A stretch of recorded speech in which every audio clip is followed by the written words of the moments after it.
राजधानी में अपराधियों के हौसले लगातार बढ़ते जा रहे हैं। बिलखिया थाना क्षेत्र के अंतर्गत आने वाले हरिपुर निवासी 40 वर्षीय युवक पिछले 22 दिनों से लापता था, जिसकी पुलिस द्वारा कोई छानबीन नहीं की गई। 22 दिन के बाद आज उस युवक की लाश खेत में पड़ी मिली है। तो हमारा आदमी मिल जाएगा। फिर ये कहते हैं कि भाई इनके चोरी का केस होता या आपको पता होए तो हम कुत्ता ला के दे देते हैं। जब तक हम आपको कुत्ता नहीं ला के देंगे बिल्कुल भी। आपको शक होए तो आप रिपोर्ट कर दो, यहाँ पे हम उसे उठा लाते हैं। अब साहब ये बताइए कि जैसे कि हमें शक होता 23 दिन में जाके ये लाश मिली है। अब पुलिस वाले कहते हैं कि इसको सांप ने काट लिया है, सांप ने काट लिया इसे। अब आधा हिस्सा नीचे का ये काट रखा है और आधा ये गर्दन अलग काट रखी है। और ये सरकार जो हमारी मदद नहीं करती है तो हमारा केस उठा के सीआईडी को दे दी। बस हमें इन पुलिस वालों के ऊपर विश्वास नहीं है। हम ये आपका कहना है कि पुलिस मिली हुई है? हाँ, बस पुलिस मिली हुई है। पुलिस मिली हुई है। पुलिस के ऊपर हमें विश्वास नहीं है। सीआईडी को केस दे दी। सीआईडी को केस दे दिया जाए। हमने रिपोर्ट डाली 12 तारीख की, तो इनने क्या बोला कि हाँ आएंगे। एक पुलिस वाला गया मेरे छोटे देवर के साथ, बस घूम घाम के आ गया। तो हमने बोली कि मच्छी की जाल लगाने गए थे, अब पता नहीं उधर से लौटे नहीं लौटे, हमें मिला नहीं है। और जिसके बाद आपने जाके पूछो ढूंढो तो इनने बोले कि हाँ की कार्रवाई करेंगे। हमने नाम पता सबका बता दिया, भाई इनकी सबकी जाल लगी, उनको उठाओ, गांव बस्ती किसी न किसी करो। तो इनने नहीं सुनी। फिर हम रात को आए तो दो पुलिस वाले बड़े मुश्किल से हमारे साथ गए। बस ऐसे उसे घूम घाम के वापिस उस दिन से हमारे गाँव में पुलिस ही नहीं है। और आज बोलते थे क्या बोलते सबूत लेके आ। जब इतनी बड़ी लाश मिल गई, सबूत मिल गई, और काहे का सबूत लेके आए। और पुलिस वाला बोलता है कल लड़के लोगों को कि सांप ने काटा है इसको, तो सांप काट के और इसलिए वहाँ पटक दिया गाँव से। क्या उड़ा के ले गए थे कि पैदल ले गए थे, इतना तो खबर करो। मैं यही चाहती हूँ साइड पुलिस चाहिए। और ये पुलिस को मैं केस नहीं दूंगी, इनको मैं इनके थाने में केस नहीं दूंगी। बस साइड पुलिस चाहिए मुझे। मुझे मेरे सामने ला के दो, जिसके बाद मैं कार्यक्रम करूँगी और रोड जाम करूंगी। जब तक मेरे छोटे छोटे बाल बनी इनके ऊपर यही मर जाऊंगी, नहीं बाल बच्चों को मार दूंगी। साइड पुलिस अभी चाहिए मुझे, और अभी चाहिए मुझे। इधर दुष्कर्म के आरोप में गांधीनगर सेंट्रल जेल में बंद मिर्ची बाबा और वैराग्यानंद दिरी के खिलाफ पुख्ता सबूत मिले हैं। बाबा ने पूछताछ में कहा था कि महिला ने उन पर झूठे आरोप लगाए हैं। अभी विगत 2 दिवस पूर्व मिर्ची बाबा का चालान पेश किया गया है, जिसमें उनके खिलाफ बहुत से सबूत इकट्ठे हुए हैं। उनके ऊपर 376 का आरोप एक महिला के द्वारा लगाया गया था, जिसमें हमारे पास कॉल डिटेल्स के आधार पर उनके वहीं उपस्थिति होना और महिला को जो खाद्य पदार्थ उन्होंने दिया था, ये सभी सबूत हमने अपनी चार्जशीट में लगाए हैं। कॉल डिटेल्स में फरियादी का भी है और एक्यूज़्ड का भी है।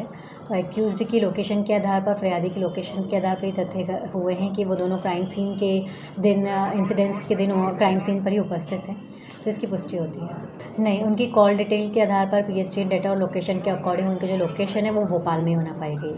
पुलिस ने जब्त किया है अपनी इन्वेस्टिगेशन में, जो पीड़िता ने बताया था कि उसे कुछ साबुदानी टाइप की गोलियाँ दी थी, उसको जब्त किया गया है और वो हमारा एक स्ट्रॉन्ग एविडेंस है। अब देखते हैं, कोर्ट में चालान पेश कर दिया गया है, इसके आधार पर जो भी कोर्ट निर्णय है। इधर मध्य प्रदेश के पूर्व मुख्यमंत्री कमलनाथ ने बयान दिया है कि मध्य प्रदेश इन दिनों संकटों से घिरा हुआ है। प्रदेश के अधिकांश हिस्सों में खाद की किल्लत है, किसान जगह जगह भटक रहे हैं और जगह जगह किसान प्रदर्शन कर रहे हैं और धरना दे रहे हैं। देखिए, दाऊ कुंवर अर्जुन सिंह जी जिन पदों पर रहे हैं, उन पदों को देश और प्रदेश की जनता के हित में सुशोभित किया है और सर्वहारा वर्ग के नेता थे। अगर उन्होंने पिछड़ों के लिए, दलितों के लिए, आदिवासियों के लिए कल्याण का काम किया है, तो अल्पसंख्यक वर्ग के लिए भी, चाहे वो माइनॉरिटीज़ में आपके पंजाबी कम्युनिटी के हो या मुस्लिम कम्युनिटी के हों या क्रिश्चियन कम्युनिटी के हों, उनको भी बराबरी से सम्मान आगे साथ में लेके चलने का काम किया है। और यही हमारे भारतीय संविधान की जो व्यवस्था है, उसको हम ये कह सकते हैं कि गांधी और नेहरू जी के विचारों के पोषक थे और उसको हमेशा बढ़ाने का काम किया है। शिक्षा के क्षेत्र में मानव संसाधन मंत्री के रूप में भी बड़े होती अग्रणी भूमिका रही उनको। पंजाब में जब गवर्नर थे तो वहाँ भी लोगोवाल समझौता कराने का काम किया था। मुख्यमंत्री के रूप में तो अनेकों ऐसे गरीबों के हित में कार्य किए हैं जो आज हम सब स्मरण करते हैं। ऐसे महान नायक की जन्म जयंती समारोह पे उनको प्रणाम करते हैं और हम समझते हैं कि दाऊ अर्जुन सिंह जी जैसा विलक्षण प्रतिभा का धनी नेता आज के युग में संभव नहीं है। कि उनकी पार्टी के अंदरूनी मामला है और उसके बारे में मैं ज़्यादा जानकारी है नहीं। यदि केस लगाए गए तो वो अपने पार्टी फोरम के अंदर उसकी चर्चा करें। उनकी यात्रा जो अभी तक का कार्यक्रम मिला है 20 तारीख को मध्य प्रदेश में प्रवेश करेगी और उसके बाद अलग अलग स्थानों पर वो अलग अलग ढंग से कार्यक्रम आयोजित किए गए हैं। तो अलग अलग कमेटी बनाई है, उनके बीच में कोऑर्डिनेशन के काम की जिम्मेदारी प्रदेश कांग्रेस कमेटी के अध्यक्ष जी ने मुझे सौंपी है। तो हम सभी लोग मिलजुल कर इस यात्रा को ऐतिहासिक और अविस्मरणीय बनाएंगे।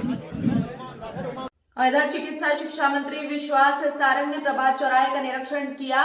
साथ ही उन्होंने मेट्रो लाइन संबंधित कार्यों में अधिकारियों के साथ चर्चा की। प्रभात चौराहे पर हमने प्लान किया है कि ट्रैफिक की सुविधा के लिए एक फ्लाईओवर का निर्माण करें।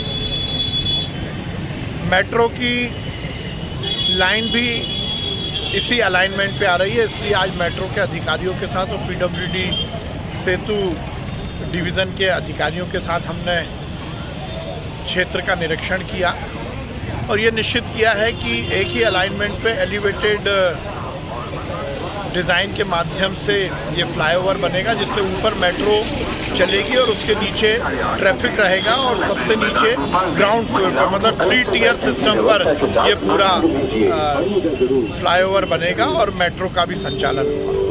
मध्य प्रदेश की खबरों के बाद अब आप देख सकते हैं महाराष्ट्र से नागपुर की खबरें अक्षर दुनिया वेब चैनल के साथ। तो जल्दी जाइए और सब्सक्राइब कीजिए अक्षर दुनिया वेब चैनल।